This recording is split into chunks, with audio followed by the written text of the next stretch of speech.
दूसरी तरफ बीजेपी का अगर देखिएगा तो बीजेपी का जैसे मैंने बताया वो 237 पर है अभी। उसमें करीब केवल 50 सीटें ऐसी हैं जो इधर उधर की स्थिति में। शुरू में तो प्रधानमंत्री मोदी खुद पीछे चल रहे थे, लेकिन बाद में स्थिति बदल गई है। अभी उनकी सीट की भी स्थिति अजय राय कुछ देर के लिए खुश हुए होंगे शायद। अरे नहीं, उनकी नैतिक जीत हो गई है, वो तो एक तरह की जीत ही है भाई। हमेशा के लिए वो उस स्क्रीनशॉट को बनाकर रखेंगे। हाँ, स्क्रीनशॉट तो ले लिया होगा उन्होंने कि भाई हम आगे चल रहे हैं। समय था मैंने मोदी को 6000 वोटों से पीछे किया था।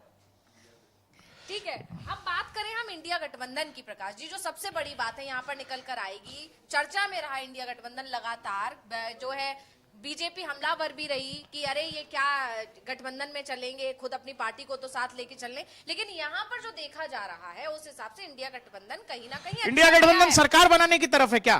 नहीं, ये तो अभी कहना तो नहीं हो, ऐसा लग रहा है क्या? हो सकता है, हो सकता है, क्योंकि लड़ाई बहुत तगड़ी हो रही है अब। नंदनी आप देखो कि सॉरी अंशिता, ये जो सीट है बनारस की सीट है, आप देखिए मतलब आप इतना खो गए हैं कि इंडिया गठबंधन का जो रुझान जो इधर को जा रहा है आप खो गए, मेरा नाम भी भूल गए। नहीं, मैं ये देख रहा हूँ कि अगर बनारस की सीट पर नरेंद्र मोदी को स्ट्रगल करना पड़ रहा है तो मैं ये समझ रहा हूँ कि देश में लड़ाई अच्छी हुई है। लेकिन आप एक चीज कहेंगे, यहाँ पर देख सकते हैं कि कांग्रेस अकेले दम पर नहीं कर पाई। नहीं, देखिए तो भाई गठबंधन अकेले तो बीजेपी भी नहीं लड़ रही थी, बीजेपी भी उसमें लड़ रही है।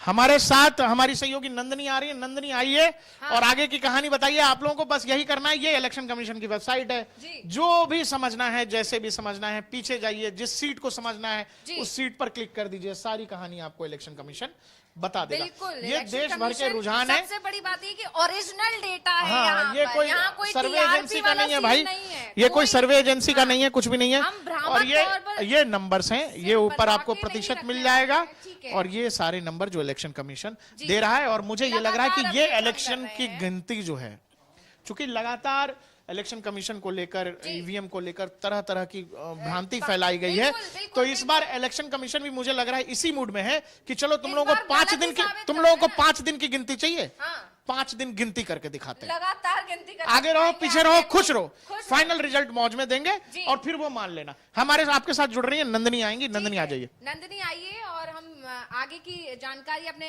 दर्शकों को देते हैं। लगातार यहाँ पर अपडेट बना हुआ है, हम देख सकते हैं यहाँ पर फिलहाल जो है मुकाबला दिलचस्प होता नजर आ रहा है। ये अपने आप में बड़ी बात है। बराबर ये कहा जा रहा था कि जो है एक तरफा हो गया चुनाव पूरी तरह।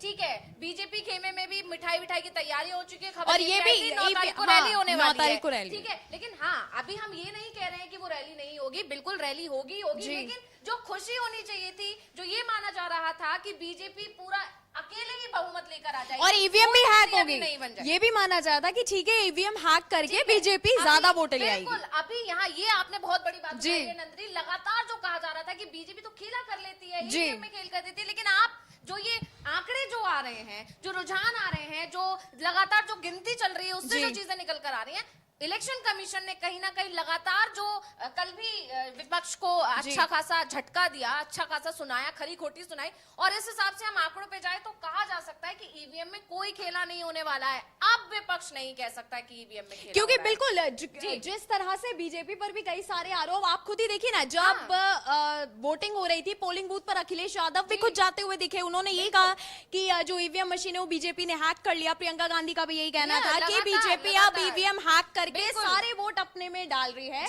लेकिन सबसे बड़ा सबूत मैं आपको अंशिता यही दिखा देती हूँ, यहाँ पे जो भी आंकड़े दिख रहे हैं इस समय, मतलब वही बात होगी कि अगर अजय राय आगे चल सकते हैं प्रधानमंत्री नरेंद्र मोदी से, तो फिर ईवीएम कैसे हैक हो सकती है? ऑब्वियसली, तो ये तो वही बात हो गई कि अब बीजेपी ने अपने अगेंस्ट में तो ईवीएम हैक नहीं किया होगा ना, चुनाव आयोग समर्थन कर रहा है। हाँ, अब विपक्ष को आगे कहना बिल्कुल यही बात है, क्योंकि जिस तरह से अंशिता आप खुद आंकड़े देख लीजिए ना, इस समय मुझे लगता है कि बीजेपी एनडीए और इंडिया के बीच में कांटे की टक्कर में इंडिया इस समय मुझे ज्यादा थोड़ा आगे दिख रही है एनडीए से। तो हम नहीं कहेंगे नंदनी जिंदगी, हाँ। लेकिन हाँ ये है कि अच्छी टक्कर दे वही रही बात है, कड़े जो हाँ। माना जा रहा था कि एक तरफा हो जाएगा और बहुमत नहीं हुआ बीजेपी आ जी। जाएगी, एनडीए का तो सिर्फ उसे सहारा लेना पड़ेगा। 400 पार का जो मोदी का लगातार नारा था जी। वो इस वक्त फंसता हुआ नजर आ रहा है मुझे। मतलब 400 जो इतिहास रचने की बात लगातार कही जा रही थी कि नरेंद्र मोदी इतिहास रच देंगे, क्योंकि अभी तक सिर्फ कांग्रेस है जो 400 पार तक जी। जा पाई है, तो उसको तोड़ देंगे और इतिहास रच देंगे। वो स्थिति यहाँ पर अभी मुझे फंसती हुई नजर क्योंकि आ रही है। आंकड़ों में आप हाँ। खुद देख लो ना, एनडीए को इंडिया ने कांटे की टक्कर तो दे ही दी है ना। ऐसा तो है नहीं कि इंडिया एकदम पीछे चली गई और बीजेपी हमें एकदम बिल्कुल, इंडिया बिल्कुल, आगे बिल्कुल, आगे हम दिख रही यहाँ है देख ही सकते जी। हैं, लगातार हम देख रहे हैं कि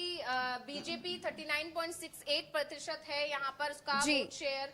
वहीं हम इंडिया इंडिया- वो कांग्रेस की बात करें तो 26.30 जी। है, हालांकि अंतर है, लेकिन इस मार्जिन से बीजेपी, हम यहाँ ये बात नहीं करेंगे कांग्रेस नीचे गई या ऊपर गई, सत्ता में बीजेपी है तो बीजेपी के हाँ। वोटिंग शेयर की बात यहाँ ज्यादा होनी चाहिए, तो ये थोड़ा सा घट रहा जी। है। ये अपने आप में चिंताजनक बात है कि अगर सरकार में आ भी जाती है बीजेपी, आ ही जाती है, मतलब जी। जिस तरह से हिसाब किताब अभी बन रहा है, तो सत्ता में अगर आ जाती है तो इस बार बहुत अलग फैसले लेने होंगे, एक अलग ही